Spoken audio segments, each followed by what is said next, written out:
Yeah, hi everybody at YouTube. And I am Michael, the founder, owner, and the materials writer for all the lessons at the 7-step system to pass the TOEFL iBT. And I'm trying to figure out how to do a live stream to some of my YouTube participants, and I apologize to you guys. I don't know what I'm doing. I'm just kind of experimenting with this right now, so we'll see what happens. Okay, so what I want to do now is I'm going to go over to my website. I want to grade some of my speaking practice tests.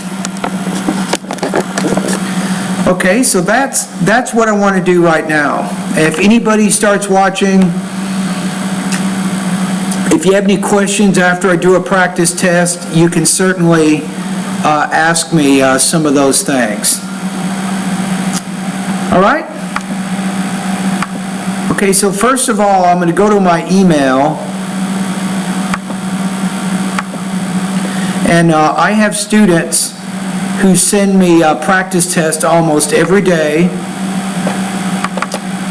And I'm going to listen to some of these right now. Now, what you can do is, if you want, you can listen to the practice test, and then you can figure out, well, how would you answer this question? Then you can listen to the student's response, and then you hear me give comments on the student's response. And maybe after each practice test, you can ask a question if you want. Okay? All right, so let me go to the first one here. So,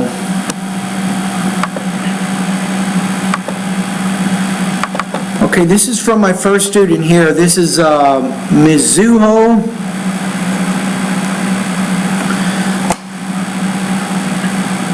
I'm going to go ahead and find the question too. So this student's answering my independent speaking practice test number 44.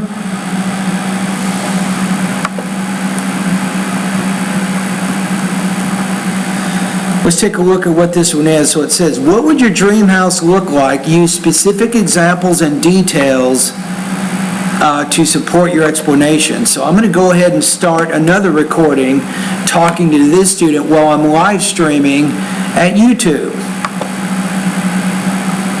Yeah, hi there. These comments are for Mizuho, and I am Michael, the founder, owner, and the materials writer for all of your lessons at the 7-step system to pass the TOEFL iBT. So you're answering my independent speaking practice test number 44. And let's listen to your response. So I'm going to download it right now. And let's hear how you answer this question. So you are describing your dream house. Okay, here we go. Okay, let me go ahead and get the question here. Okay, here we go. You ready? My dream house is a big house. I need a big place for 2 reasons. First, I have a lot of... No. You're trying to say, well, you want it to look like this for 2 reasons, but why even say 2 reasons? Describe your dream house. It's simple. As you give examples and details, you don't have to say for 2 reasons. Explain what the house looks like inside. You can talk about the living room, the dining room, the kitchen, the bedrooms. You can talk about the front of the house or the rear of the house. So remember that all TOEFL, a lot of these independent speaking tasks, you can't just use one template to answer these questions.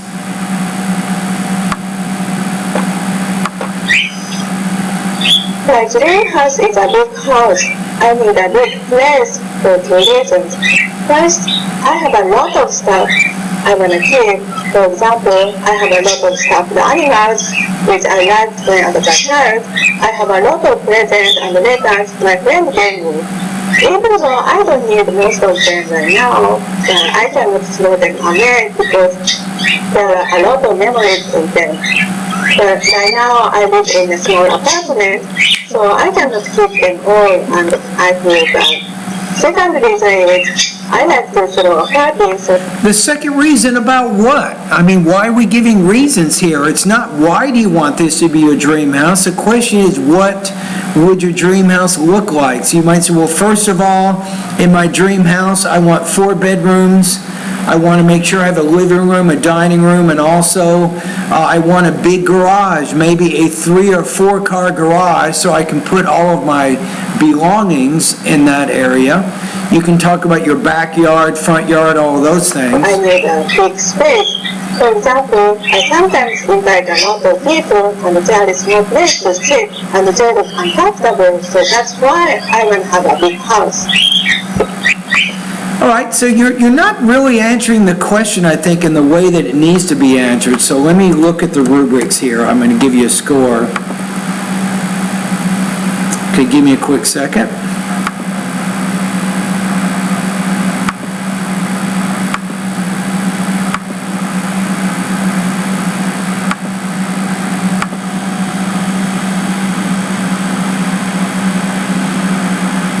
Okay, so let's take a look at how I need to grade this. So I need to grade this in 3 areas. First of all, I want to grade it in terms of your delivery. I want to also give you some feedback based on your language use and then also based on your topic development. So let's see how you score based on those 3 categories. So give me a quick second here.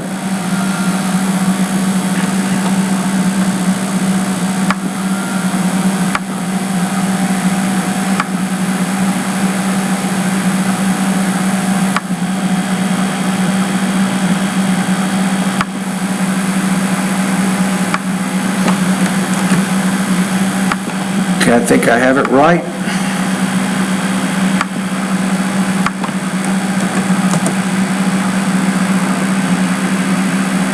Okay, got it. So delivery, Ms. Suho, this one you're not 100% intelligible, so one thing I think you can improve on is your intonation. So if you go to my online TOEFL course, I'd like you to focus on my pronunciation lessons 36 through 40, which will deal with intonation. So go through those lessons and make an effort to vary your intonation more than what you're doing right now. All right, secondly, let's talk about language use.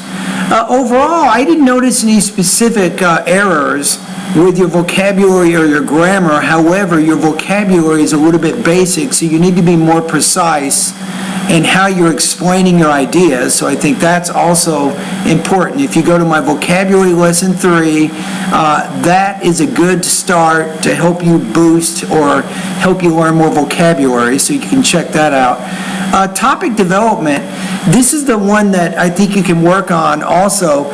See, you looked at the question, what is your dream house, and then give examples. So you looked at the question, you interpreted it to mean, why do you want this to be your dream house? That's where you started for 2 reasons. But that's kind of a contrived, memorized template, and it doesn't really fit, I think, for what you're trying to do here. So I think in terms of describing the house, you can talk about the inside of the house, maybe the front yard, the backyard, and maybe the garage or any other special things that you want about the house. That's probably how you want to approach this kind of question, because when you're describing, you want to be very, very specific in your answer. Your score here on this particular independent speaking task, I'm going to put you at about 2.1 out of 4, 17 points out of 30 on this particular practice test. All right, Ms. Suho? All right, thank you. Okay, now you guys, I think somebody is watching over here at YouTube here. Let me see how many people is watching here. So if you're watching this right now, here's what you want to learn from this first practice test that I graded. You can't just use a certain template to answer all independent speaking tasks, right? So you have to make sure that you look at the question, you understand the question, and then you answer or you give your answer based on the speaking task. So that's not what she did. She tried to say, well, this dream house is important to me for 2 reasons, but that's not really what the question was asking. So be very careful when you're looking at that speaking task and make sure you understand what it is you're being asked to do. And the for two reasons thing, everybody does that. That's a very bad idea. I don't think it's a good idea to say for two reasons because it doesn't do anything to refocus your response either. All right, I'm going to go ahead and email the results to this student. So we'll say Ms. Zero speaking for December 9th. So I will send her results right now.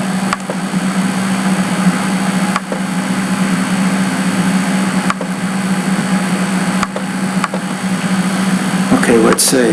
So here we go here.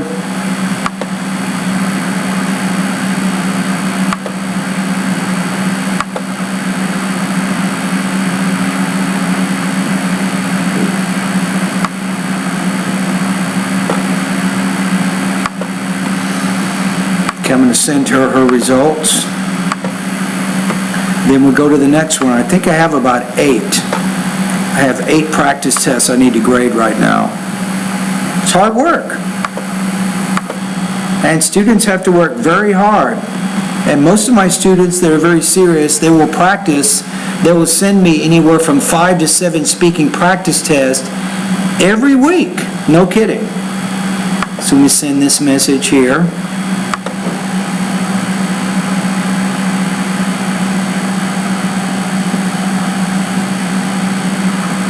Back to the email right now. So let's go to the next one. All right, my next student is Marcelo. He's working very hard, and his score, he's very close to getting 26, I think, out of 30 on the speaking. He's working out a few issues. So let's see how he did answered this question. Yeah, hi, these comments are for Marcelo, and I am Michael Buckoff, the founder, owner, and the materials writer for all of your lessons at the 7-step system to pass the TOEFL IBT. And you're answering independent speaking practice test number 248. So before I listen to it, I want to go ahead and listen to your, I want to look at what the question is first so I know what I'm doing here. All right, so it says, your principal is trying to decide whether or not to completely ban all cell phones in the classroom. Students are not paying attention or continue on their cell phones. So what course of action or solution would you advise? So really the question here, Marcelo, is do you think it's a good idea to ban cell phones, or how do you control cell phone use if you are the principal? So what would you do? All right, so let's download your response. Okay, here we go. I would suggest to my principal that he allow the use of phones, but with the condition of emergency calls. Good. I like how you begin this. So you say, I suggest that he allows, so you're using the subjunctive right away. You're showing that you have very advanced grammar, so that's a good start. And then you're saying restrict the phone use to emergencies, right? First of all, phones are very useful in some cases. For example, the one family of one of the students. Now, I would say instead of the cell phones are useful in many cases, just say, well, the principal should not ban the cell phones because of their usefulness. Remember that everything you're saying, you're trying to connect it back to the purpose of the speaking task. Suffered one accident, a phone call will be very necessary. I want to say very necessary. So you had a little bit of problems with your word stress there. However, a part of that reason, they're not sure. Okay, let me go back. I want to listen to you make that transition. Give me a second. In some cases, for example, the one family of one of the students suffered one accident, a phone call will be very necessary. However, okay. a part of that reason, there not should be a reason to look at that phone for a long time. So in that case, the principal should remove that phone.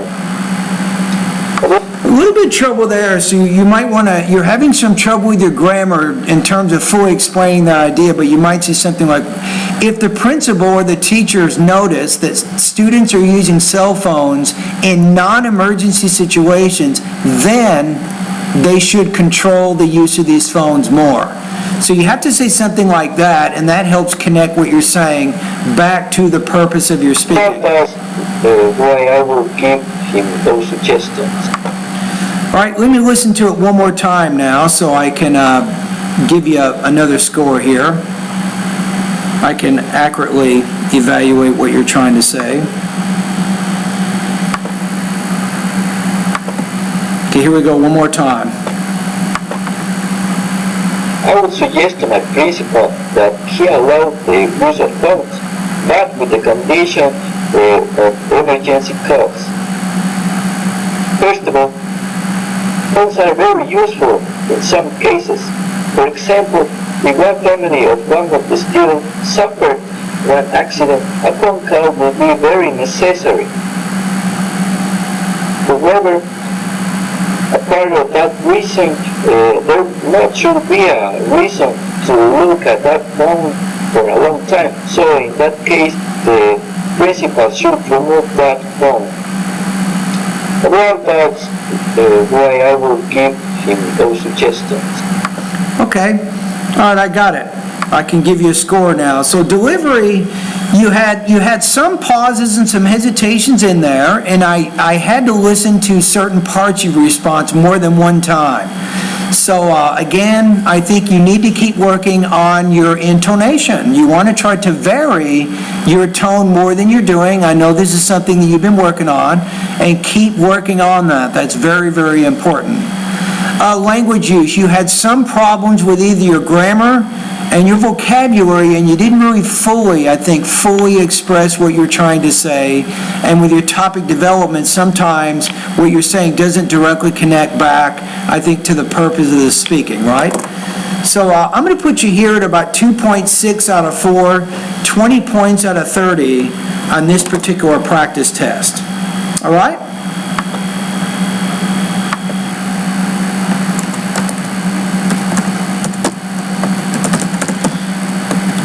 Now I'm going to email Marcelo his or my audio comments to him.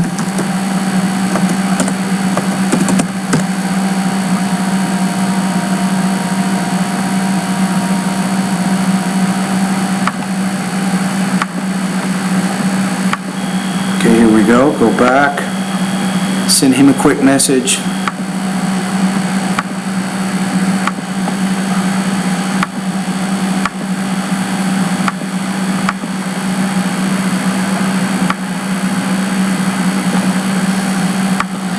This one was not his best response, so what some of my students will do, and what you can do too, is not a bad idea, is sometimes before they do the speaking, they will take 30 or 40 minutes, they'll practice, they'll write it out, they'll make sure the vocabulary and grammar is good, they'll put the examples in there, they'll do everything, and then they post it for me, and of course they're going to score higher on that because they're taking too much time, but they're working through a lot of language use issues when they do that, so it is good practice.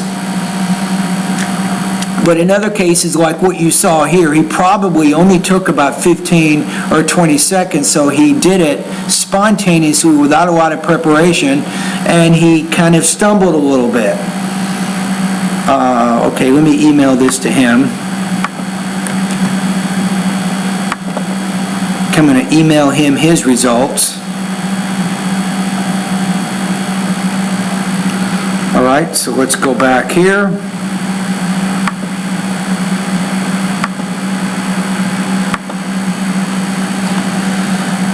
All right, let's see what we have here. I'm trying to figure this out.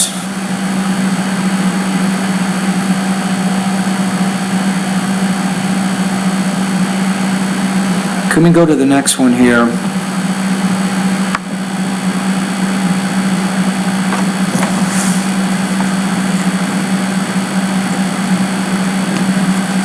I'll give you guys a tip too at YouTube. If you guys haven't heard of it, there is a website out there, but it doesn't always work. But you might want to write this down, voxopop.com. Again, VOXOPOP.com. Voxopop is a discussion board. and you can actually go there and you can post speaking practice. So it's a very good place, I think, to do that kind of a thing. And in fact, I am going to my Voxy Pop group in just a minute. I want to check to see if any students left any recordings for me there. I'm going to check that in a minute. And I think it's pretty quiet right now. Okay, so that's not, no one left me any recordings there. So I'm going to go back to my email.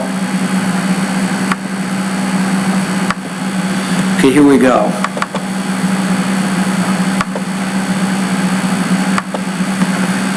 Yeah, hi there. These comments are for Sir Ruthie, and I am Michael, the founder, owner, and the materials writer for all of your lessons at the 7-Step System to Pass a TOEFL IBT.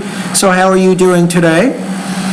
And what I'm going to do now is I'm going to download and open the speaking practice test that you emailed me, and let's see how you did. And thank you for putting the question right under the email, so it makes it easier for me to see what you're answering. So the question here is very simple. It says, giving some specific examples to support your ideas, describe a place you visited when you were a child. What is your favorite memory while visiting this place? So again, notice there's two specific parts of this question. Describe the place first, then talk about your favorite memory. All right, so let me listen to the whole thing once, and then I will listen to it again in different parts and give you comments accordingly. The most amazing place that makes me recollect my childhood was my grandparents' village, Condor. It is a very small village surrounded with high mountains. A melted snow water from the top of the mountains, they used to form small brooks through the village. And a crystal water, they used to moisten the grass and crops in the village, and they were also provided the village people with all sorts of fish and shrimps. The appearance of the mountain sides varies as the seasons change.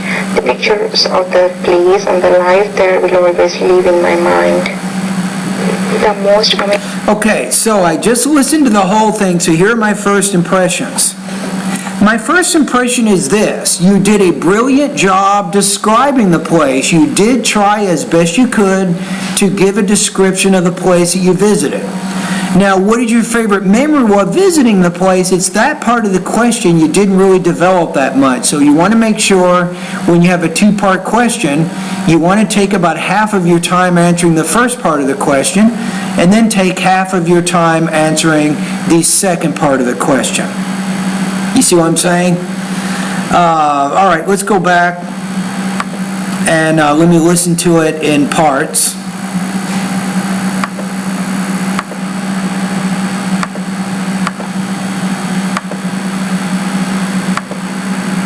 Okay, here we go. Amazing place that makes me recollect my childhood was my grandparents. The most amazing place that makes me... You say the word place, you're saying the most amazing place that makes, but you have to make that vowel sound longer. The most amazing place, right? That's what I would do there. I recollect my childhood was my grandparents' village, Condor. My grandparents' village, the only problem there is to describe the entire village is difficult to do, especially when you only have about 20 seconds.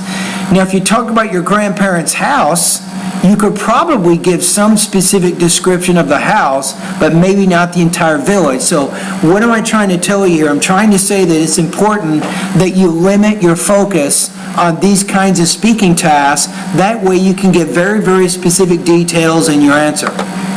It is a very small village surrounded with high mountains. Usually we say surrounded by high mountains, not surrounded with. So with the word surrounded, we usually use by. Now you could use with, and there's no meaning problems in there, but just a suggestion. The melted snow water from the top of the mountains, they used to form small brooks through the village. I would not say they, but just say melted snow from the tops of the mountains formed. So you're saying melted snow from the mountains, or melting snow, you can say melting snow from the mountains formed. So use that gerund, I think, as your subject. That way you don't need to have the pronoun they. And the crystal water, they used to moisten the grass and crops in the village, and they were also provided the village people with all sorts of fish and shrimps. But what is your favorite memory? You can't forget that second part of the question. So once you've described the place, then you can repeat part of the question. Say, well, my favorite memory when visiting the village is when you might talk about climbing a mountain with your grandmother, your grandfather, maybe you went fishing somewhere. You know, try to be specific, make it personal, and try to give that example to help support what you're trying to say. Sites. The appearance of the mountain sides varies as the seasons change. The pictures of the place and the life there will always live in my mind. All right, so now let's take a look at the rubrics here. Okay, on this one, in terms of delivery, sometimes it's a little bit tough. You remember the word place? I gave you a suggestion of how you can pronounce that a little bit longer. So if you want to go to the pronunciation area of my course, I recommend that you keep spending time focusing on my lessons. I think I have 24 video lessons that focus around the vowel and the consonant sounds. I really suggest that you focus a lot on the vowel sound lessons, video lessons that I have, and get more used to pronouncing the vowels of American English, right? I think that would be good. Let's take a look at your language use. Overall, you had some problems in there. One time you used the word they, and I gave you an idea of maybe it said the melting snow and the mountains formed, and I gave you some suggestions on how you can make your grammar a little bit less, not necessarily going to say complicated, but there's some things you can do with your sentence structure that can improve your fluency, I think. So if you go to the grammar part of my course, take a look at the lessons on gerunds and infinitives and make sure you understand how you can use gerunds and infinitives as subjects. I think that would be important. Topic development, this is where you'll probably lose the most points. Technically, really, to be honest with you, you really only answered the first part of the question. Even then, I gave you the suggestion it would have been better if you'd focused around maybe describing your grandparents' house as opposed to trying to talk about the whole village, because that's not easy to do.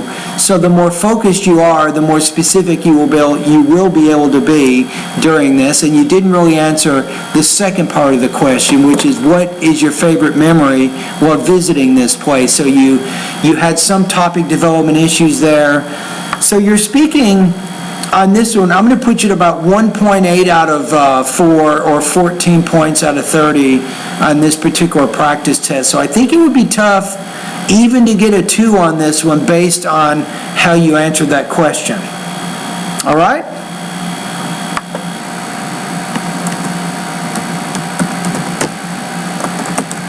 Okay, now I will email her results.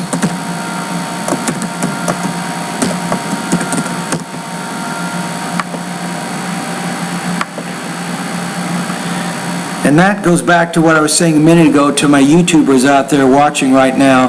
Make sure, I said this earlier in the video, make sure that you can identify what you're being asked to do before you do it. So in her case, she described the place but didn't talk about the favorite memories. So she left out the second part of the question. So obviously, she's not going to be able to get a high score if she hasn't completely answered both parts of the question.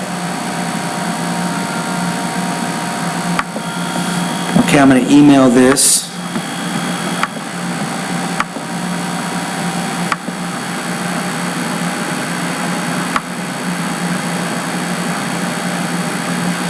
Now I have one more that I'm done here. Now if anybody watching this, I don't even know how this works. I'm not even sure if anybody's watching, but if you're watching this, if you have some questions, after I finish the last speaking practice test, if you have something that you want to ask me, You can do that. You might want to write it down now, get your question ready, and I'll try to help you as much as I can. I have graded, it's probably hard for you guys to believe this, I've graded probably over 7,000 independent and integrated speaking practice tests over the last 4 or 5 years at my website, and I teach TOEFL preparation over here at California State University, San Bernardino. Okay, I'm going to go ahead and email her results. So remember, get your questions ready. I got one more here.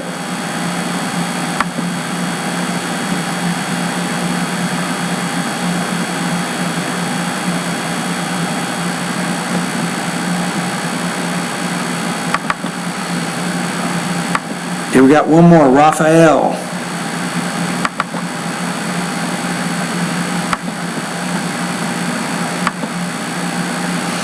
Yeah, hi there. These comments are for Raphael, and I am Michael, the founder, owner, and the materials writer for all of your lessons at the 7-step system to pass a TOEFL iBT. So, happy holidays to you and your family.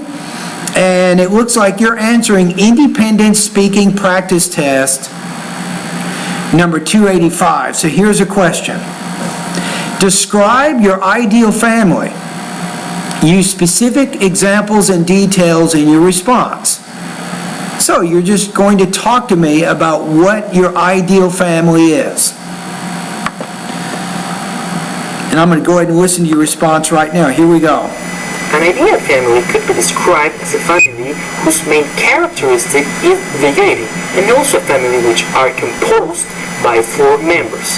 It is very important that a family be united, taking into account that its members are going to be my main source of support, which is going to be very important, especially in the future in critical situations. In addition, having 4 members in my family is very advantageous in terms of financial savings, for example, due to the fact that there are a lot of deals made by travel agencies due to this kind of families. In fact, I had the opportunity to take advantage of many of these deals in the past. Okay, now I'm going to listen to it one more time. Now I want you to write down these 3 words. You're having some trouble. I think this is a pronunciation lesson number 11. Okay, you want to write these down? Here they are. This, that, these, and those. And specifically, this, these. Make sure you know how to pronounce the differences between those 2. Hit, heat, mit, meet. So go to pronunciation lesson number 11, Raphael, and do some practice with those 2 vowel sounds. One is a lax vowel, the other is a tense vowel. For example, if you say mit, that's more of a lax vowel. If you say meat, that's a tense vowel, and you're having some trouble differentiating between those. All right, let's go back to the beginning again.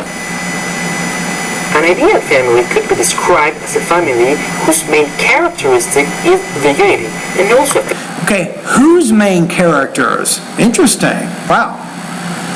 Now let me go back, let me check your subject-verb agreement here. An ideal family could be described as a family whose main characteristic is the unity, and also... Whose main characters is? Whose main characters? I'm trying to get that word you said after that. Let me listen. Characteristic is the unity, and also... That, what you're saying right there, I'm not getting that 100%, I'm going to be honest with you.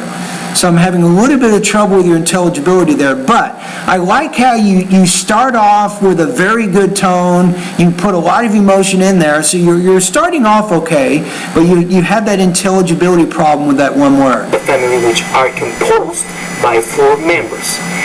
A family which is composed, I think, of 4 members, or it depends. Family, if you look at family as a unit, a singular unit, the family is, or the family consists of. Now, if you're talking about the individual members of the family are, but I think you're using this as a collective noun, so I would use the word family is, not family are. It is very important that a family be united, Okay. Very good with your subjunctive. You guys are awesome with your grammar today. Wow, it's important that a family be united. You didn't say is united, so you're using the subjunctive mood because you said the word important. Then in the noun clause, you're using the base form of the verb, and that's good grammar, my friend. Wow. Very nice. All right, let's keep going here.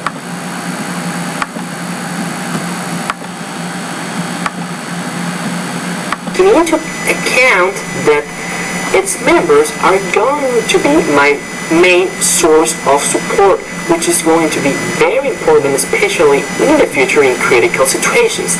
I like that. Good vocabulary. So in critical situations, you've already used the word important before, so now you're using a synonym of that. It kind of means the same thing. So good control of your vocabulary. In addition, having 4 members in my family is very advantageous in terms of... Is very advantageous, not advantages. Advantages is a noun, so you want to use the adjective there. I think advantageous is the better word to use there, not advantages. Financial savings, for example, due to the fact that there are a lot of deals made by travel agencies due to this kind of families. In fact, there, due to this kind or these kind of families. It depends on what you're trying to say. It sounds like you're saying these kinds of families, so then say these, not this. I had the opportunity to take advantage of many of these deals in the past. I've had the opportunity to take advantage of these deals in the past. So like I said before, I think it would be a good idea for you to review some of those specific lessons that focus on the mit and the meat vowel sounds, those 2 vowels. All right, so let's take a look here. What I want to do now is give you a score, so let me get the rubrics here. So I think overall you described the ideal family, you gave, I think, some information in there, and you're trying to connect your information and give details and so on, but you had some minor, I think, language use issues in your response. You also had some delivery issues. Minor things, nothing major, but still, any little problem that you have is a big problem if you want to score 26, right? Now, if you're okay with 20 or 22, it's not a problem at all. But a lot of my students, like you, I know you want to get probably 4 on at least 4 of your speaking tasks. You want to get at least 3 on 2 of your speaking tasks. By the grace of God, if you can do that, I mean, come on. If you can do that, that's what's going to give you the 26. And I'm telling you, though, I don't think you will get a score 4 on this one because of some of the problems I pointed out. So I'm going to put you right now at about 3.0 out of 4, 23 points out of 30 on this particular practice test, Raphael. All right? Okay, let me email him his results. So speaking for December 9th, I'm going to go ahead and send this to him.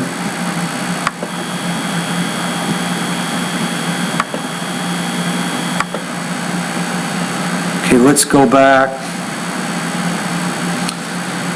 to the email here. Here we go.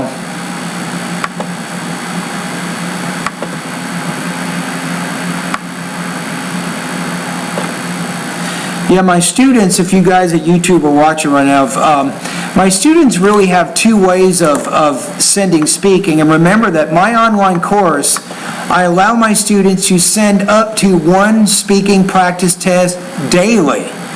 So theoretically, it's possible, if my students are diligent, they could do up to 30 speaking practice tests in 30 days, and they get comments back from me. They can do the same thing with their writing. Okay, here we go.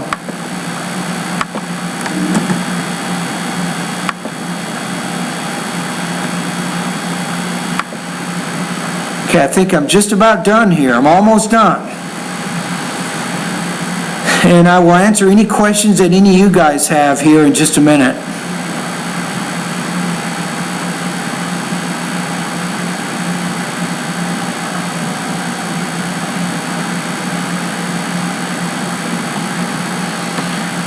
Okay, now let me make sure this email is good.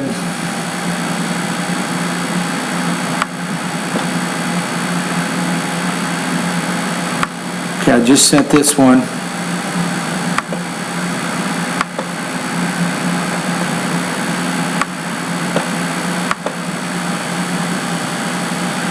Wow, my email's getting busy.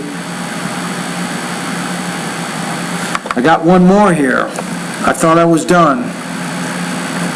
And so it is.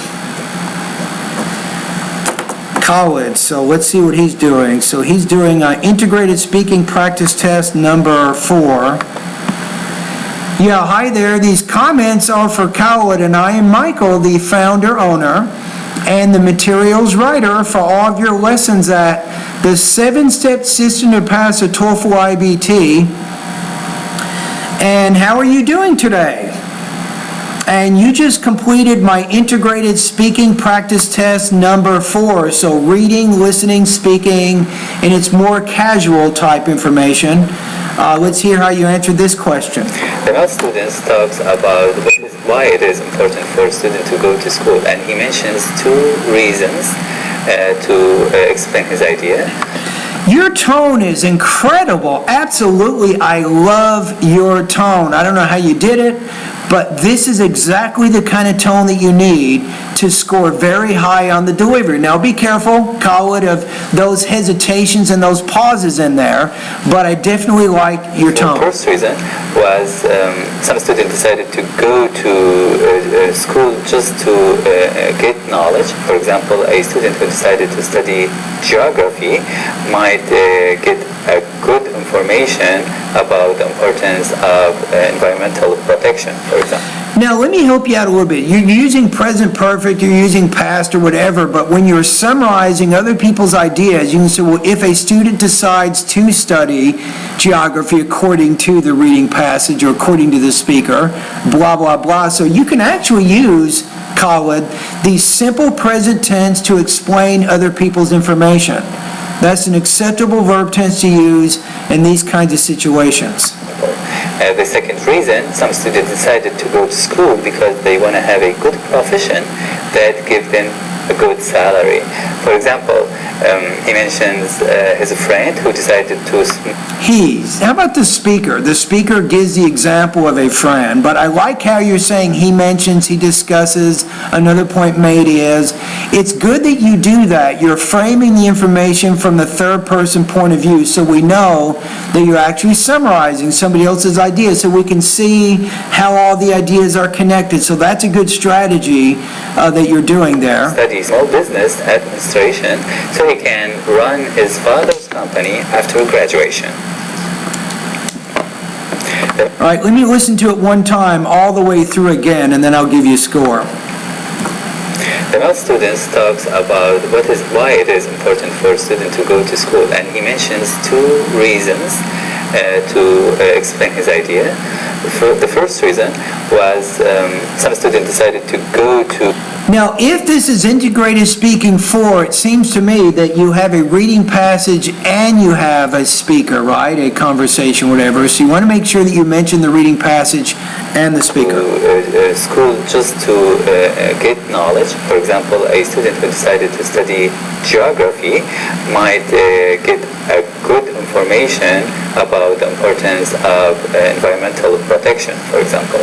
The second reason, some students decided to go to school because they want to have a good profession that gives them a good salary. For example, he mentions his friend who decided to study small business administration. So I would just say who decides. He mentions a friend who decides to... can run his father's company after graduation. Wow, if 90% of my students could have the intonation that you had, I'm telling you, they would really be able to score really high. So, very good job on your delivery, but I'm going to warn you about some of those pauses and those hesitations in there. Be careful about those. All right, let's take a look at it. So I think overall you accurately, I think, explained the information. You didn't really explain the information as coming from the reading, but you did talk about the information as coming from the speaker. But when you're explaining this, you want to say, well, the reading passage discusses X, and then the speaker gives an example to illustrate the concept. If you said something like that, then we can see how the two sources are connected, right? So that's a topic development suggestion I'm giving you right there. Overall, though, you had pretty good control, I think, of your language use. Other than some pauses and hesitations, I think that you did fairly well with your delivery. And I'm going to be a little cautious. I'm going to put you at about 24 points out of 30 on this. I think it might be possible that you could get a score of 4 on this practice test, but then maybe another IBT human rater might give you a score of 3, so I'm going to put you in the middle somewhere there. So I'm going to put you at about 24 points out of 30, or 3.1 out of 4 on this particular practice test. All right?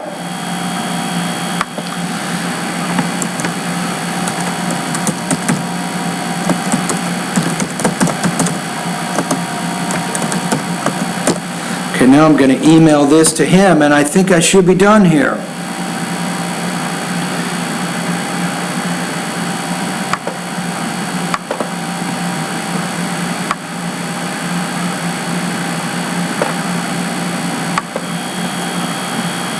Okay, let me send this to this student.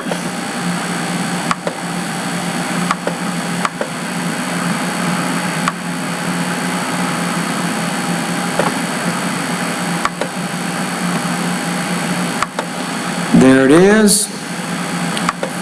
I'm going to send him a quick message.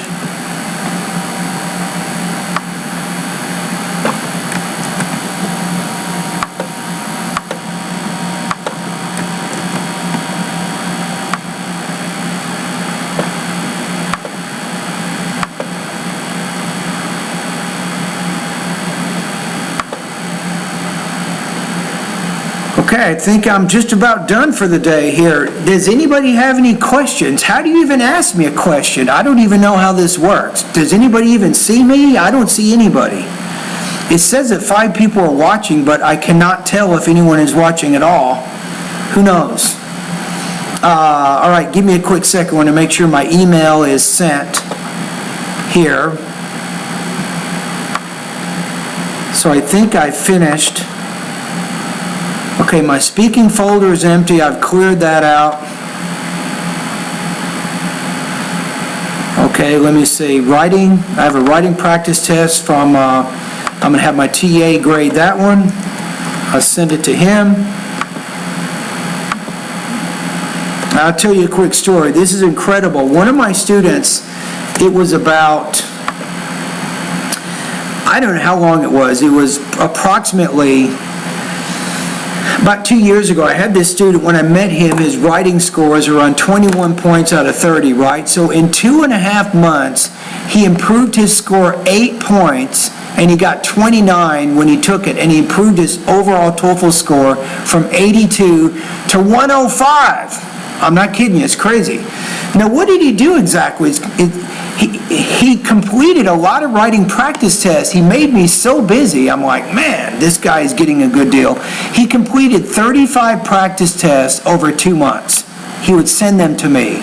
Then my teaching assistant would score them. He'd do another one. He did them every week over and over and over. And the main thing with writing is, if you keep at it long enough, you will get better. There's no joke. It's more of practicing the skill, getting your intro, developing your body paragraphs, and he got very good very quickly. And you might say, well, 2.5 months is a long time, but really, I teach composition here at California State University, San Bernardino, and writing typically does not improve very quickly. It usually takes people even years, really, to develop good writing proficiency, and he did it very quickly in a fairly short period of time. I think that's it. Now what do? I don't know what to do now. I need to I'm thinking of turning the video off. I don't see anybody. Nobody's asking me any questions, so I'm not sure what to do. But even if I turn the video off, I'm not even sure how to do that.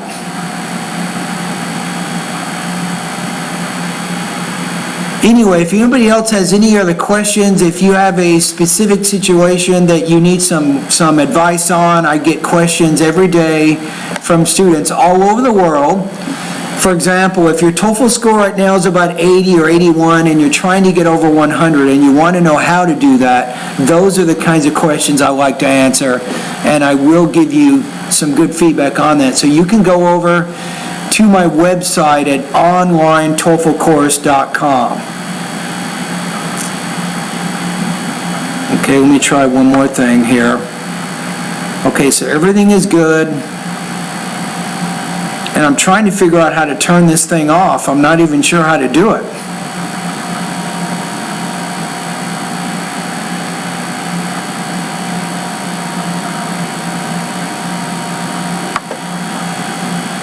Let's see. I don't know what I'm doing here.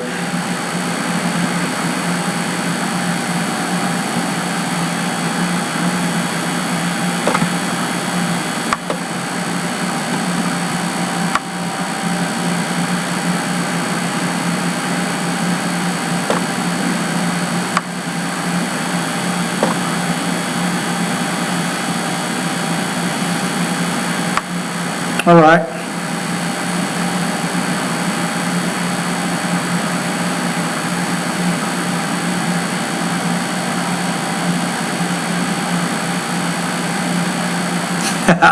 Hey, I'm looking at some of your comments.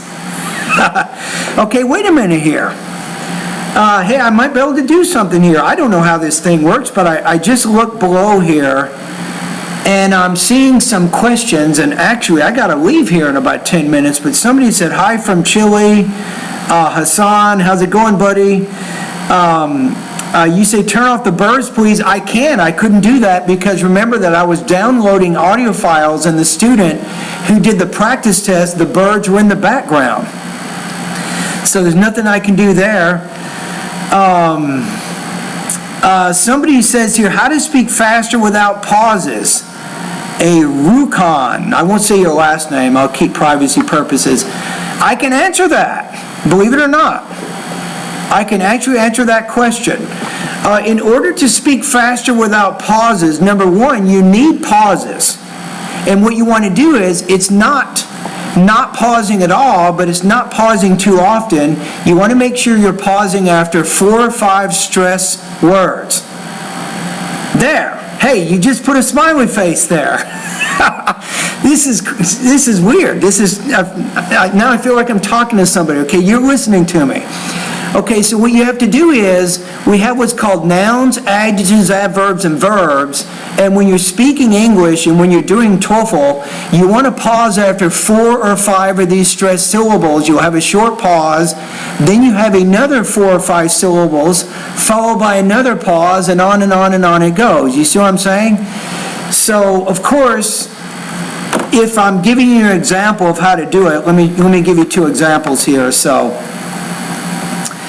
if I was reading a sentence here, if I said, do you want to help me advertise my online TOEFL course? That is terrible. You can't pause after every word. That will give you a very low score very quickly. You see what I'm saying? So you definitely don't want to do that. So what you do is you group words into thought groups. So in this case, I might say, do you want to help me advertise my online TOEFL course? Or maybe you might want to say this, do you want to help me advertise my online TOEFL course? You could probably say it like that. So now here's the other key. Once you've identified what your thought groups are in the sentence, you can blend words within thought groups. So that's also something that you can also do that will actually have a very positive effect, I think, on your speaking. I mean, to answer your specific question, right? So you're not pausing maybe after 2 or 3 stress words. You're pausing after every 4 or 5 stress words.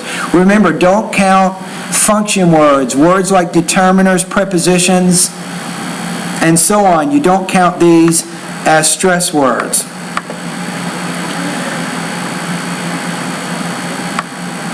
Okay, so I am I need to stop here. I'm gonna, somebody else had a question, but to be honest with you, I have to go to another building and give another final exam now, so I need to end this live stream, but to be honest with you, I don't know how to end it. So, I'm not sure what to do. I think I'm just going to close my computer, but anyway, anyone out there, thank you for watching. Again, for more information, go to onlinetoeflcourse.com. All right?